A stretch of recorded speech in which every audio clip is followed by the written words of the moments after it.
안녕하세요. 저는 인천에 사는 평범한 30대 여성입니다. 결혼해서 예쁘게 잘 사는 분들도 물론 많지만 요새는 옛날보다 이혼 가정이 더 늘어난 것 같습니다. 사연 라디오를 듣다 보면 제 남편만큼이나 파렴치한 인간들이 많더라고요. 저도 오늘 속 시원하게 털어놓고 싶어 사연 보냅니다. 저는 친정아버지께서 의사셔서 어렸을 때부터 꽤 풍족한 집안에서 컸습니다. 주변 보면 가진 게 많지 않아도 화목한 집안들 많잖아요. 저희 집은 남들이 보기엔 부유했지만 화목한 집은 절대 아니었습니다. 아버지께서는 병원에 계시는 시간이 더 많았고 휴일에는 본인 시간을 보내시기 바쁘셨거든요. 친정 어머니께서도 바쁘시긴 마찬가지였습니다. 그래서인지 부모님과의 관계는 클수록 더 서먹해져만 가더군요. 그러다 보니 자연스레 독립도 남들보다 빨리 했고요. 부모님을 보면 저도 제 인생 스스로 살 길 얼른 찾아야 할 것만 같았거든요. 저는 젊었을 때 시작한 의류 사업이 잘 자리 잡아서 현재까지 사업을 운영하고 있습니다. 지금은 배를 고를 걱정 안 해도 되지만 초반에는 참 궁핍했고 많이 삐그덕거렸습니다. 그때 당시 저희 부모님께서 절 지원해 주시는 부분은 전혀 없었습니다. 부모님께서는 제가 사업하는 걸 탐탁치 않아 하셨거든요. 너 말이 사업이지 다른 사람들이 딸내미 뭐 하냐고 물을 때마다 내 속이 뒤집어진다. 옷 장사한다고 도저히 입이 떨어지지 않아. 내가 너보고 나처럼 의사가 되라는 무리한 부탁했냐? 적당히 있어 보이는 직업 가지고 있다가 적당한 집안 남자랑 결혼하면 되는데 넌 왜 사서 고생을 해? 가끔 연락하는 아버지께서 그렇게 폭언 아닌 폭언을 하시면 저는 자존감이 바닥쳐서 꽤 오랫동안 마음앓이했어요. 어머니께서도 다를 바 없으셨죠. 너는 기집애가 무슨 사업을 한다고 아버지 속을 뒤집니? 집에서 가만히 공주처럼 있으면 될 걸 말이다. 형제 자매도 없어서 고스란히 우리 재산 다 물려줄 텐데 어쩜 그렇게 쓸데없는 짓을 하고 돌아다녀? 가장 가까운 가족이 저를 비난하는 건 참 힘들고 모진 일이었습니다. 그걸 다 버티고 어엿하게 제 사업을 키우자 그제서야 어머니께서는 인정해 주시더군요. 하지만 아버지께서는 끝까지 저를 못마땅해 하셨어요.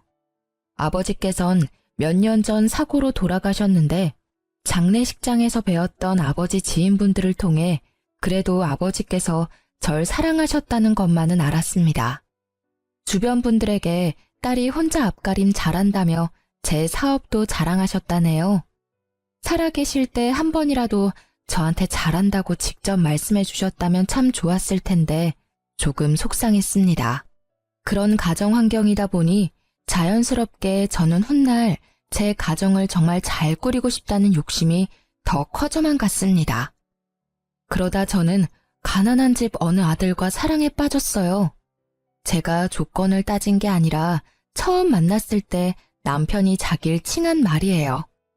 아는 분 통해서 선을 보다가 남편을 만났거든요. 저는 가난한 집 아들입니다. 네? 초면에 좀 당황스러우셨죠? 죄송합니다. 제가 대기업에 다니고 있어서 제 허물만 보고 다가오는 여자들이 많아요. 하지만 제 알맹이를 보고 도망가기 일쑤죠. 제가 돈을 많이 번다고 해서 저희 집이 잘 사는 건 아니니까요. 그동안 상처받았던 일이 많으셨나 봐요. 세아 씨는 어떤 분이세요? 저요? 저야말로 아버지께서 의사셔서 제 허물만 보고 다가오는 사람들이 많았죠. 유복하게 자라셨겠네요.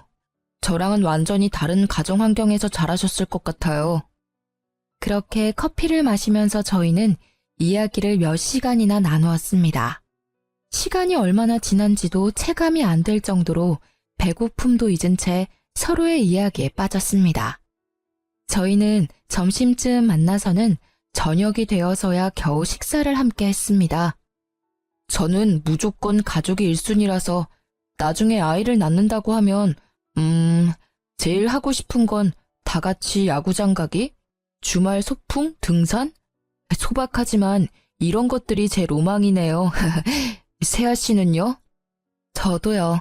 전 어렸을 때 그런 기억들이 별로 없거든요. 도시락 싸서 등산 가는 건 안 해보셨어요? 네. 다들 시간 맞추기도 어렵고 해서요. 한 지붕 아래에 사는 가족인데 시간 맞추기가 어렵다고요? 그럼 이번 주말에 저랑 등산 가실래요? 도시락은 제가 쌀게요. 안 그러셔도 돼요. 바쁘시잖아요. 현수 씨 힘들어요. 아님 주말에 식사나 한 끼 할까요? 아니요, 전혀요. 일이 바쁘고 힘든 거죠. 세아 씨 만나는 건 오히려 저한테 힐링일 것 같은데요. 저는 그렇게 다정한 남편에게 스며들었고 결혼 후에도 남편은 한결같았습니다. 하지만 시모와 시동생과는 한 가족이 되려면 많은 노력이 필요했습니다. 결혼하고 보니 시댁 식구들과 가족같이 지내는 분들이 정말 존경스럽다고 생각했어요. 그래서 저도 최선을 다하려고 노력했습니다. 시어머니께서는 정말 기운이 팔팔하시고 어디 아픈 곳 하나 없으신 아주 건강한 분이셨어요. 어머님, 제가 어머님 곁에서 보니까 따로 운동도 안 하시는데 건강은 정말 타고나신 것 같아요. 남편이 어렸을 때부터 잔병치레 하나 없었다고 하더라고요. 보니까 어머님 닮아서 그 이가 튼튼한 거였네요. 내가 아들들한테 줄 건 없다지만 유전자 하나는 기가 막히게 물려줬지. 암 그렇고 말고. 건강이 제일 큰 자산이라는 말이 있잖아요. 이미 돈 주고 못 살 자산 그이한테 물려주신 거죠. 그런데 어머님, 혹시 운동 삼아서 간단한 일이라도 시작해보시는 건 어떠세요? 적적한 시간도 때우실 겸이요. 어머, 너 몰라서 하는 소리야. 내 하루가 얼마나 바쁜데. 적적한 시간이라고는 없으니까 내 걱정은 마라. 네, 어머님. 제가 시모께의 일을 권해드린 건 다름이 아니라 남편이 밤마다 시름시름 앓았기 때문입니다. 여보, 입맛이 없어? 요새 부쩍 밥을 못 먹는 것 같아. 내가 모르는 무슨 걱정이라도 있어? 그게 실은... 아니다. 왜 말하려다 말아. 그러지 말고 나한테 말해봐. 당신은 돈 얼마나 모았어? 아니, 언제부터 돈 모았어? 나? 맨 처음 사업 시작했을 때는 본전도 못 찾아서 저축은커녕 입에 풀칠도 못했었지. 그러다 점차 자리 잡고 바로 몇십씩이라도 저축 시작했지. 벌수록 저축하는 금액 점점 늘려갔고. 근데 그건 왜? 그럼 그렇게 사회생활하기 전에는 모아둔 돈 있었어? 어렸을 때 받았던 용돈이라든지. 응, 어렸을 때부터 모아둔 돈은 통장에 있지. 장모님께서 관리해 주셨어? 19살 때부터 내가 관리했어. 갑자기 그건 왜? 이제 나 당신이랑 결혼도 했고 수입 관리는 내가 하고 싶은데 엄마한테 뭐라고 말하면 좋을까? 여태까지 엄마께서 해주셨으니까 감사하다고 인사드리면서 자연스럽게 통장을 달라고 할까? 남편과 각출해서 생활비를 쓰다 보니 저도 미처 신경 못 쓴 부분이었습니다. 남편은 어렸을 때부터 가난한 집의 가장이다 보니 당연하게 월 수입을 계속 시어머니께 드리고 있었어요. 그리고 도련님은 남편과 1살 차인데 아직까지 취준생이었죠. 그런데 남편 말을 들어보면 도련님께서는 취업할 의지가 안 보였어요. 요새는 컴퓨터 게임에 빠졌다고 하더라고요. 도련님은 제 앞에서도 낯을 많이 가렸고 면접도 제대로 볼 수 있을까 싶을 정도로 내성적으로 보였습니다. 물론 남편이 용돈은 드리겠지만 더 이상 월급 전체를 시어머니께 드릴 수 없다 판단한 남편은 고민하다 시모께 솔직하게 말씀드렸습니다. 엄마, 이제 저도 결혼했고 어엿한 가정이니까 제 월급은 제가 관리할게요. 그동안 감사했어요. 앞으로 용돈은 적은 금액이지만 챙겨드릴게요.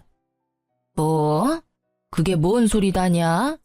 현수 네가 이 집의 가장인데 네 월급 없으면 우리는 어떻게 살라고? 엄마, 저 이제 세아 씨랑 결혼했으니 이 집에서는 독립한 거잖아요. 세아, 너 말해봐라. 네가 우리 현수 꼬드겼냐? 너는 넉넉한 의사 집안에서 태어났다며? 가진 게 우리보다 많을 거 아니냐? 벼룩의 간을 빼먹어라. 어떻게 우리 장남 월급까지 가져가려 해? 가만 보니 그래서 나한테 은근슬쩍 일하라고 권유했던 거구나? 너 정말 무서운 애야. 어머님, 그런 게 아니라요. 엄마, 도대체 왜 이래요? 세아 씨 앞에서 나 창피해 정말. 애초에요, 내가 결혼했으면 먼저 말 꺼내기 전에 엄마가 나한테 통장 줬어야 하는 거 아니에요? 형, 엄마한테 소리 지르지 마. 형수님 너무하시네요. 결혼한 지 얼마나 됐다고. 형수님은 형 월급 없이도 잘 살겠지만 엄마랑 나는 형이 돈 안 주면 굶어 죽어요. 조용하던 도련님도 처음으로 발악하듯 제게 따지더군요. 시댁 식구들의 원망과 비난이 모두 저를 향하자 저는 어쩔 줄 몰랐어요.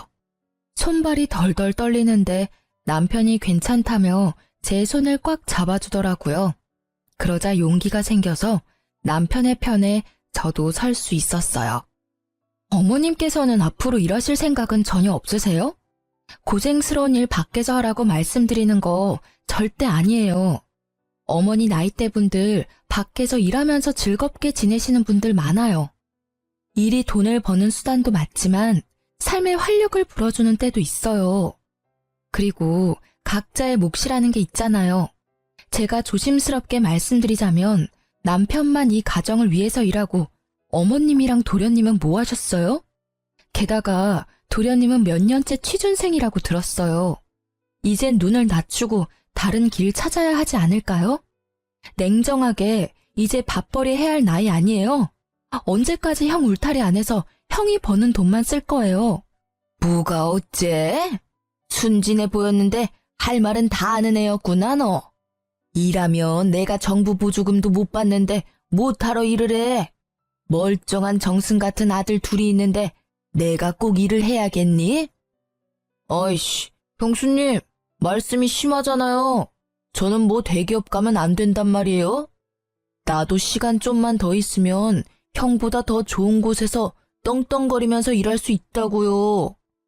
에이, 어머님 노후 지금부터라도 준비하셔야죠. 그이가 용돈은 챙겨드릴 수는 있지만요. 이렇게 몸 멀쩡히 건강하시고 아직 은퇴 나이도 아니신데 그이 월급 다 가져가시는 건 아닌 것 같아요. 그이 경제관념이 걱정이시라면 제가 통장 관리할 테니 이제 걱정 마시고 결혼했으니 저한테 넘겨주세요. 그럼 제가 도련님 취업 자리도 같이 알아볼게요. 그리고 도련님, 거울 좀 보세요. 이발은 언제 하셨어요? 면접 볼 의지는 있으세요? 매일 컴퓨터 게임하느라 방에 틀어박혀 있으니 머리카락이 저랑 비슷할 정도로 잘하셨어요. 단발머리로 면접 보겠다고요? 제가 오목조목 할 말 다 하자 시모와 시동생은 당황하더군요. 할 말을 제가 다 해주자 남편은 행복한 얼굴이었어요. 그동안 자리 잡았던 근심 걱정과 그늘이 얼굴에서 다 사라지더라고요. 그런데 그때 어머님이 하시는 말씀에 남편은 주저앉고 말았습니다. 에휴, 월급 뭐 얼마나 된다고 모아놓은 것도 없는데 뭘 통장을 달래?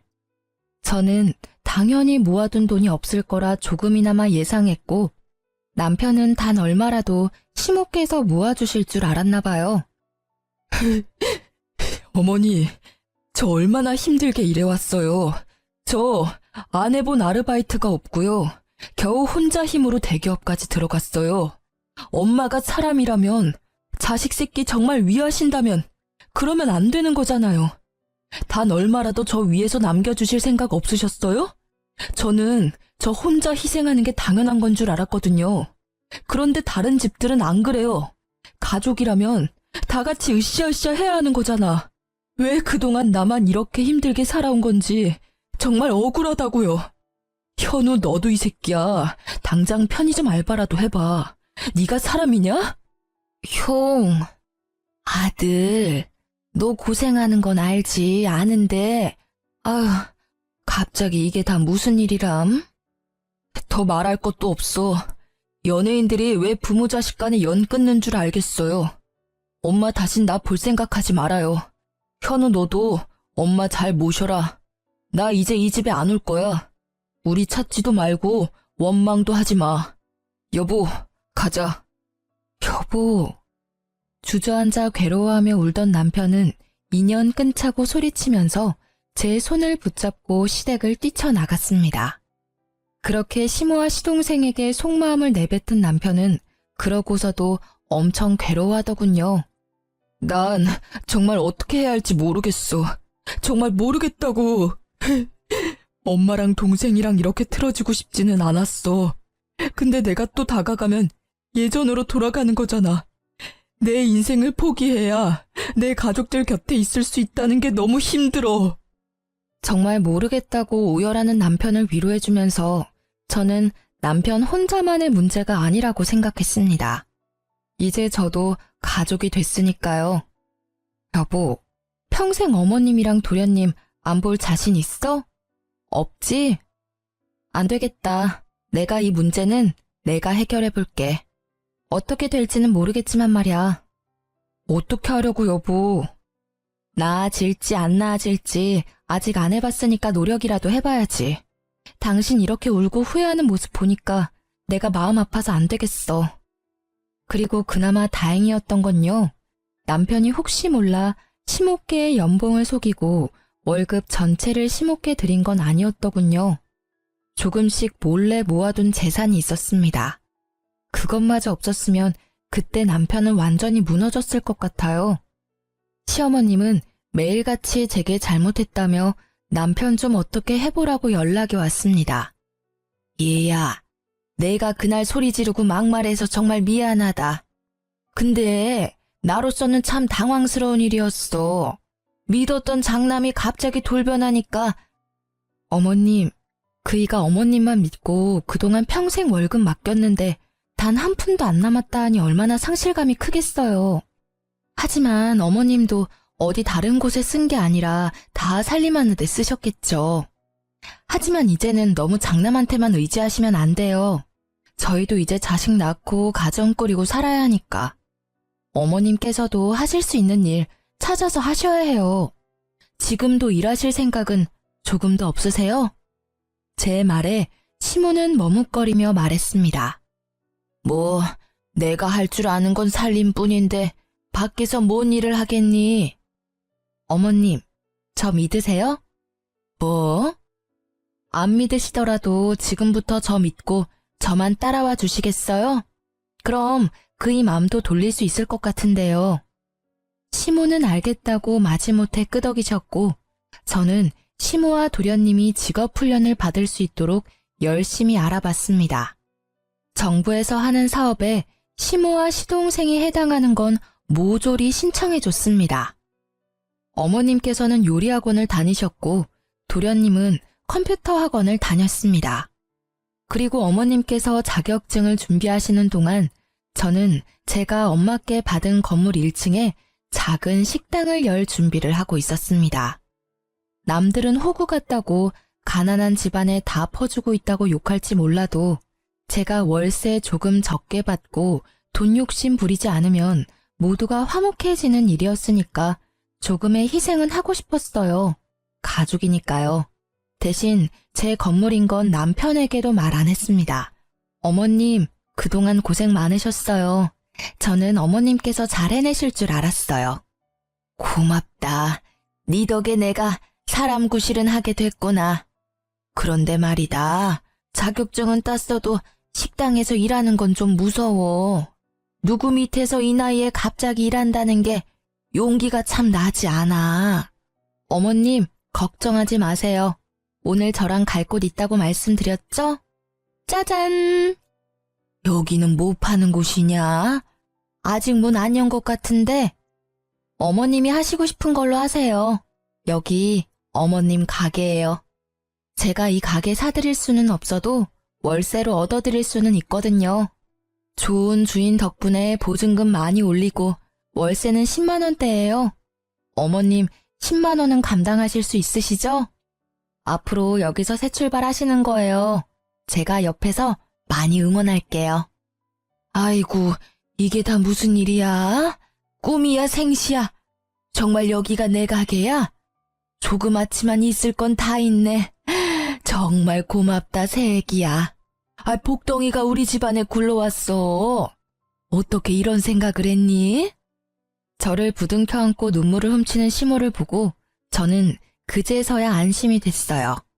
어머님, 그리고 남편이 앞으로 용돈은 못 드려요. 그것 대신 제가 어머님 새 출발 도와드리는 거예요. 아셨죠? 그럼 앞으로 너네 지원 일절 필요 없다. 오히려 내가 벌어서 너네 용돈 줘야지. 내가 받은 게 있는데. 그렇게나마 남편의 월급을 지킨 저는 시동생을 만나 중소기업 면접 보는 걸 도와줬습니다. 역시나 도와주니까 시동생은 금방 나쁘지 않은 곳에 취업 성공하더군요. 대기업만한 회사는 아니니깐요. 시동생은 한 번에 회사에 합격하자 얼떨떨해 하더라고요. 형수님, 저 정말 합격할 줄은 몰랐어요. 그동안 자격지심 부려서 죄송해요. 형처럼 대기업은 아니지만 형수님 덕분에 저도 앞으로 사람 구실하면서 살겠네요. 감사합니다. 도련님 마음 먹고 하시면 뭐든 잘 해내실 거라 생각했어요. 취업 진심으로 축하드려요. 자리 잡으면 그이한테 한번 연락 먼저 해주세요. 그때 그렇게 시댁에서 나오고 혼자 얼마나 괴로워하는지 몰라요. 도련님 취업한 거 알면 남편도 엄청 기뻐할 거예요. 형수님, 저희 집 은인이세요. 진짜 감사합니다. 솔직히 인연 끊는 게 형수님한테는 더 좋은 일이었잖아요. 그런데 외면하지 않고 저희 가족 관계 회복도 도와주고 일자리도 찾아줘서 정말 고맙습니다. 도련님, 저한테 더 좋은 일은 가족들 다 같이 행복하게, 화목하게 지내는 일이에요. 시동생은 진심으로 제게 고마워했습니다. 그리고 시모와 시동생 마음 잡고 일하는 걸 보고 남편은 깜짝 놀라더군요. 자연스럽게 남편은 시댁 식구들과 화해에 성공했습니다.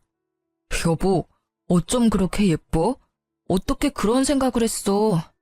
난 내 신세 한탄만 했지 상황을 바꿔보려고 노력하지는 않았어. 그냥 난 내가 돈 벌어다 우리 집에 갖다 주는 것만으로 내 역할 다 했다 생각했어. 그런데 그게 독이었지. 더 빨리 바뀔 수 있었는데. 내가 그렇게 만든 거야, 모두를. 그런데 당신은 현명하게 모두가 행복할 수 있게 도와줬어. 정말 고마워. 내가 평생 당신한테 잘할게. 남편이 기쁨의 눈물을 흘리자 저도 눈물이 왈칵 쏟아졌습니다. 부둥켜 안고 얼마나 울었는지 모르겠습니다. 그렇게 평화를 되찾은 줄 알았으나 제 평화는 오래가지 않았어요. 여보, 출장 잘 다녀와요. 몸 조심하고 내가 꿈을... 아니다. 그냥 조심해서만 다녀와요. 여보, 나 보고 싶어도 조금만 참아. 서방 일 열심히 하고 올게. 도착하면 전화할게. 근데 연락 자주는 못할 거야. 이번에 중요한 미팅 건이라. 알지. 난 걱정하지 말고 다녀와요. 전날 안 좋은 꿈을 꿔서 저는 남편에게 말하려다 혹시 미팅에 지장이 있을까봐 입을 다물었습니다. 그저 몸 조심해서 다녀오라는 말만 반복했죠. 그런데 남편을 마중하고 저도 출근해서 제 직원들이랑 회의를 바쁘게 할 때였어요. 핸드폰에 남편의 부재중이 여러 번 찍히더라고요. 아직 도착할 시간도 아닐 뿐더러 남편은 제가 회의를 하고 있다는 것도 알 텐데 지금 전화를 할 리 없다고 생각했죠. 예감이 안 좋아 저는 잠시 회의를 중단하고 울리는 남편의 전화를 곧바로 받았습니다. 여보세요? 몇 초 정적 뒤에 익숙한 남편의 음성 대신 낯선 음성이 제게 말을 걸어왔어요. 이현수 씨 가족분이시죠? 네, 그런데 제 남편 전화인데 전화 받으시는 분은 누구시죠? 구급대원입니다. 위치는 강원도 양양이고 차 전복 사고가 났어요. 이현수 씨 휴대폰 비상 연락처로 전화드렸어요. 환자분 지금 출혈도 심하고 도착하면 긴급수술 들어갈 것 같습니다. 땡땡 병원으로 옮기는 중이니까 지금 바로 오실 수 있으세요? 다급한 목소리의 구급대원의 말을 듣고 머릿속으로는 보이스피싱인가 싶었어요. 하지만 돈을 요구하는 게 아니라 병원으로 곧바로 오라는 말에 바로 정신이 들더군요. 주저앉아 슬퍼할 시간도 없었어요. 바들거리는 몸을 겨우 일으켜 직원 한 명에게 부탁해서 병원으로 갔습니다. 제가 운전을 하면 큰일 날 것 같고 택시를 타야겠다는 생각도 안 들었거든요. 어떡해. 대표님, 괜찮을 거예요. 진정하세요. 다행히 남편보다 더 일찍 도착해서 저는 구급차를 기다리고 있었어요. 응급실에 곧바로 교통사고 환자라고 시끄럽게 들어오는데 제 남편인 걸 직감했죠. 그런데 남편 옆에 나란히 실려온 젊은 여자가 있었어요. 보호자님, 이현수 환자 바로 수술 들어갈게요. 저 옆에 여자분은 왜 같이 실려왔나요? 동승자라고 하던데요. 바쁜 간호사에게 더 묻지는 못하고 저는 곧바로 남편의 소지품을 건네받자마자 핸드폰을 확인했습니다. 남편의 상사가 여러 통 전화가 와 있더군요. 뒤늦게 제가 남편 상사와 통화를 하게 되면서 남편과 같이 실려온 여자가 남편 회사 인턴 직원이라는 걸 알게 됐습니다. 남편이 분명 이번 출장은 혼자 간다고 말했었지만 일정이 바뀌어서 같이 가게 됐나 보다 생각했습니다. 시모와 시동생에게도 연락을 하고 나서야 저는 다리에 힘이 완전히 풀려서 수술실 앞에 주저앉았습니다. 그렇게 혼자 소리 없는 눈물을 흘리는데 통화한 지 얼마 안 된 시모께서 한달음에 응급실에 달려오셨습니다. 아이고, 많이 놀랐지, 아가? 어머님. 내가 여기저기 물어보니까 다행히 머리는 안 다쳤다고 한다. 얼마나 다행이니? 너는 괜찮냐? 어머님이 오히려 제 앞에서 무너지실 줄 알았는데 되려 저를 위로해 주시더군요. 남편은 회복실에서 몇 시간 있다가 일반 병실에 옮겨졌어요. 여보, 괜찮아? 여보. 으이그 이놈아. 네 마누라랑 네 엄마랑 놀라서 심장이 다 쪼그라들었다. 다리 골절 수술을 한 남편은 다행히 마취가 풀리니 다리 외에는 전부 괜찮아 보였어요. 세아야, 너무 걱정하지 마라. 우리 집 장남은 내가 간병할 테니 너는 아무런 걱정하지 마. 제가 회사의 중요한 프로젝트 때문에 어쩔 수 없이 간병인을 쓴다고 하니 시모께서는 간병인을 자처했어요. 어머님 힘드시니까 제가 간병인 알아볼게요. 아니다, 그럴 필요 없다.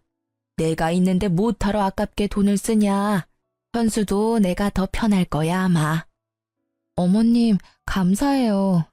아유, 가족끼리 뭘 감사냐. 그럼 저 옆 병실에 잠시 인사하고 올게요. 응? 남편이랑 같이 가다가 사고 난 거니까 따로 인사는 해야 할 것 같아서요. 경황이 없어서 못 살펴봤어요. 남편이랑 같이 실려온 인턴 직원이 옆 병실이거든요. 에그머니나, 그럴 필요 없다.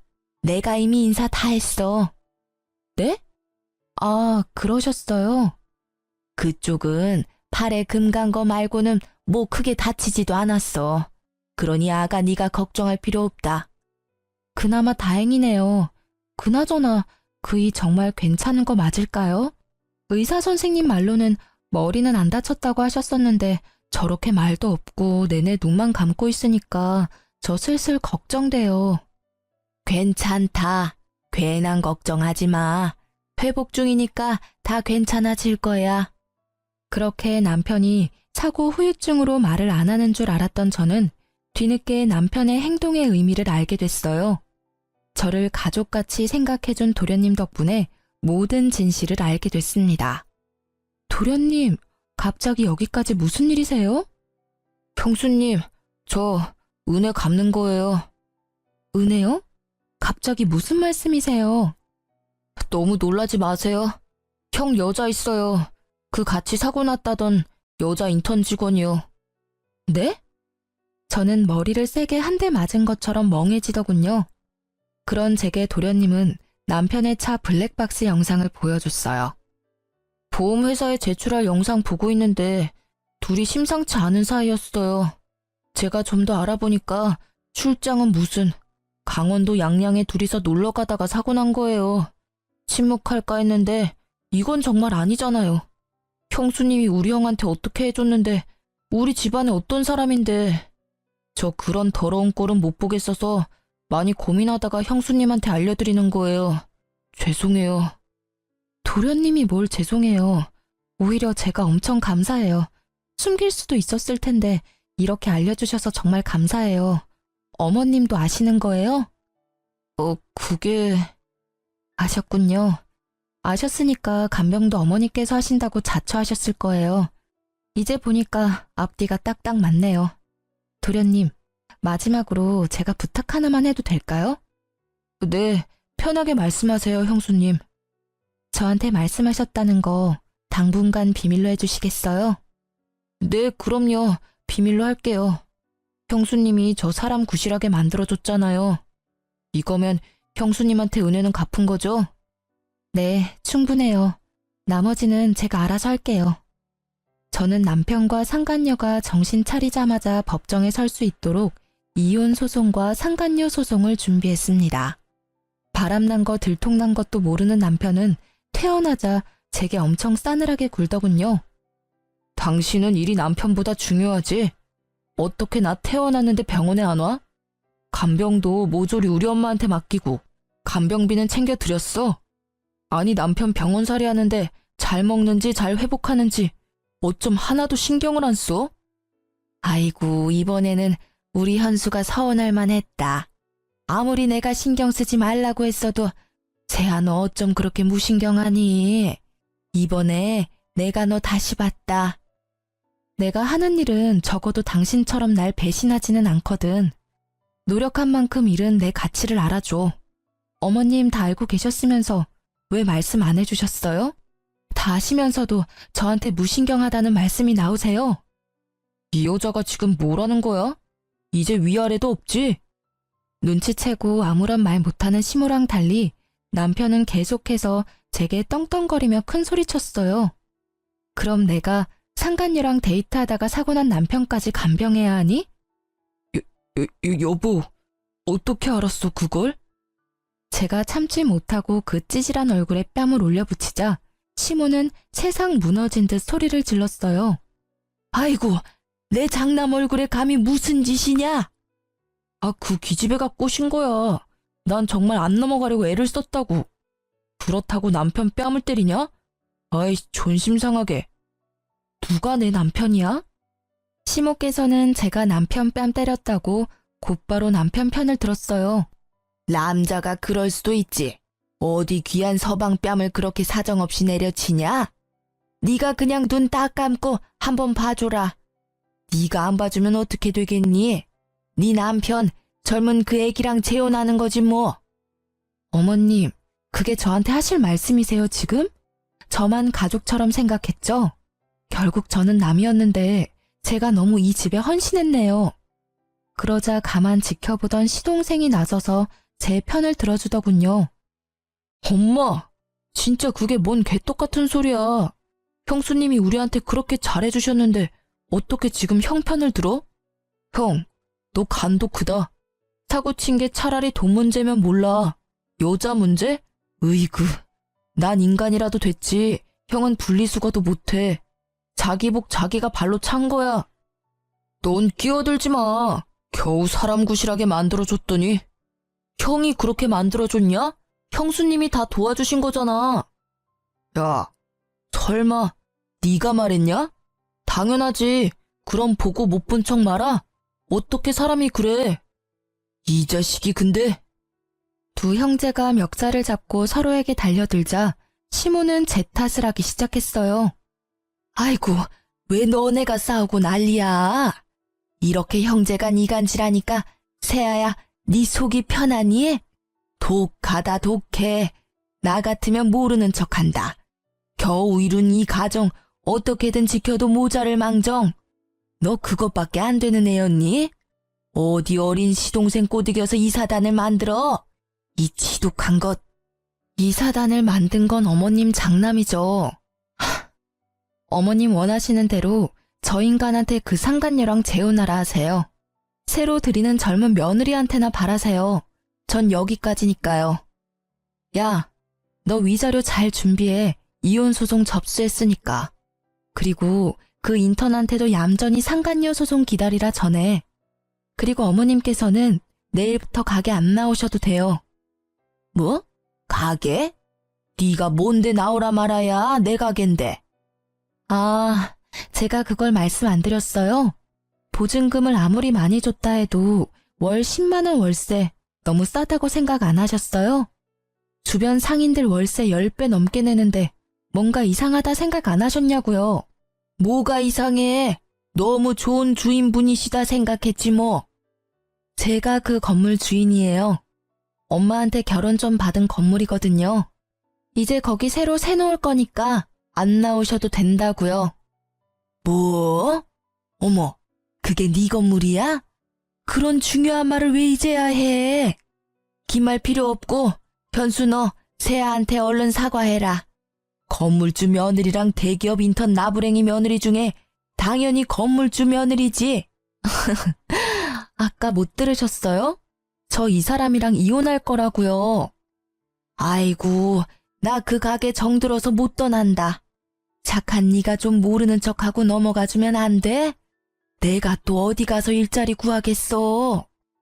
저한테는 정 같은 건 없으시고 그 건물에는 정이 많이 드셨어요? 어머님, 정말 끝까지 이기적이시네요. 잘나고 귀한 어머님 장남한테 가게 하나 구해달라고 하세요. 여보, 그러지 마. 왜 이렇게 극단적이야. 일단 우리 둘 집 가서 다시 얘기하자, 응? 내가 이렇게 빌게 정말 잘못했어. 잠시 내가 미쳤었나 봐. 갑자기 버는 돈이 족족 나한테 들어오니까 어떻게 어디에 써야 할지 모르겠더라.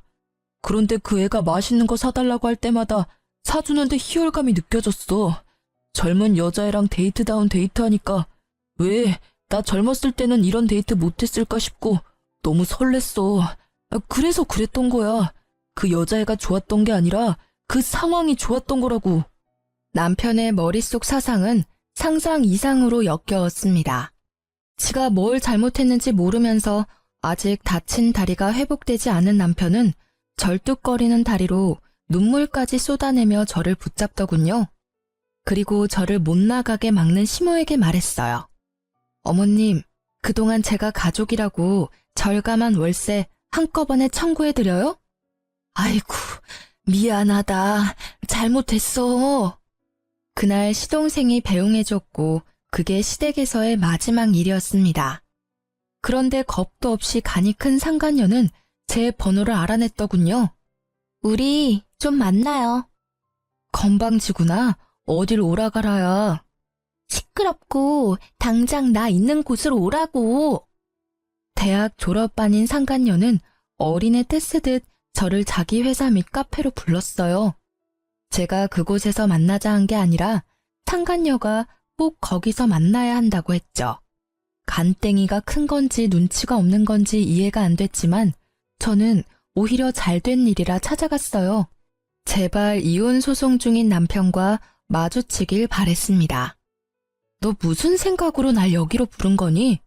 내가 너 하는 꼴이 너무 웃겨서 와봤어. 여기 회사에 날 부른다고? 너 진짜 어리긴 어리구나. 눈이 있음 보라고요. 눈 제대로 달렸으면 현실을 직시하라고요. 나랑 그 사람이랑 어울리는지 당신이랑 그 사람이랑 어울리는지 잘 봐봐요. 그 사람 옆은 내가 더 잘 어울려요. 어디 상간녀 주제에 말이 많아. 야, 너 인턴이라며. 정직원도 아니면서 무슨 부심이야? 너 니네 부서 사람들은 알아? 너랑 내 남편이랑 바람난 거? 회사에서는 알까? 모르겠지. 알면 네가 계속 여기 있을 리가 없어.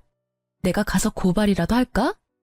저는 저를 도발하는 상간녀에게 일부러 큰 목소리로 말했습니다.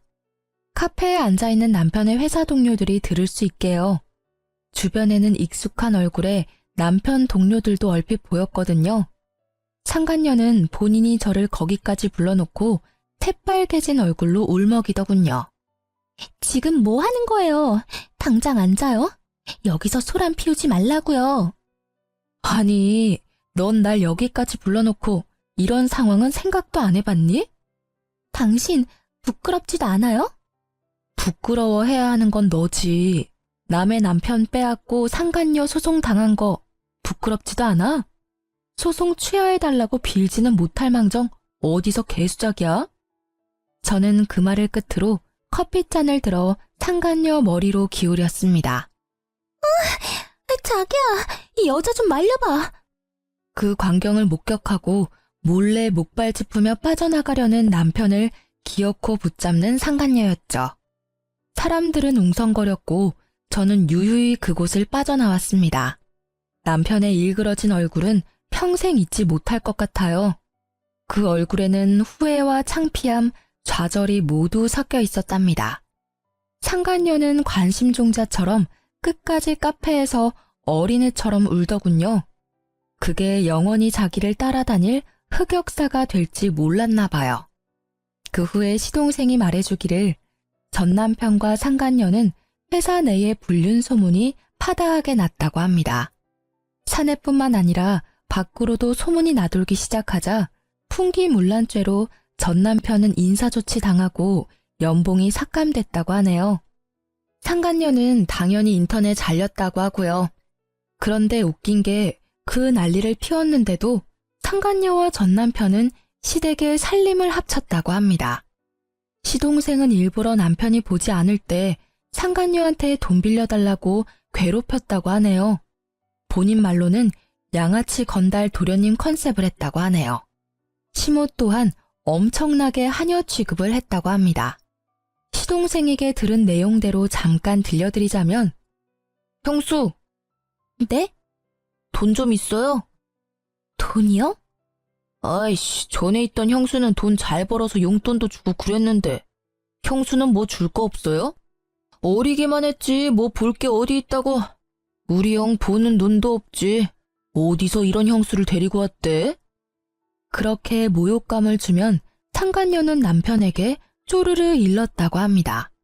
그럼 돌아오는 남편의 말은, 야, 현명하게 대처 못해? 우리 집사람이었으면 말이야. 뭐? 집사람이 난데 누굴 말하는 거야? 너 말고 새야 말이야. 당신 자꾸 그 여자 얘기를 내 앞에서 왜 아무렇지 않게 내뱉어? 그렇게 상간녀와 전 남편은 싸우기 일쑤였다고 합니다. 시모는 가정을 깨지게 한 상간녀가 너무 괘씸하다며 엄청나게 시집살이 시켰다고 해요. 그렇게 영원할 것 같았던 상간녀와 깨지고 전 남편은 3달도 안 돼서 혼자가 됐다고 합니다. 전 남편은 곁에 아무도 없으니 법원에서 절 만나자 제게 아련한 눈빛을 보내며 다시 잘해보자 하더군요. 엄마도 너 보고 싶으시대. 나도 너 보고 싶었고. 헛소리 하지 마. 너 양심이 있냐? 너네 모자 진짜 지긋지긋하다. 내가 너 얼굴에 침이라도 뱉고 싶은데 참는다. 벌써 속으로는 가래침 수십 번 뱉었어. 뱉고 싶으면 뱉어. 나 그것까지 충분히 감당 가능해. 여보, 난 너 없으면 정말 안 되나 봐. 우리 좋았었잖아, 응? 뭔? 아니 근데 너 왜 아직도 목발을 들고 다니니? 여보.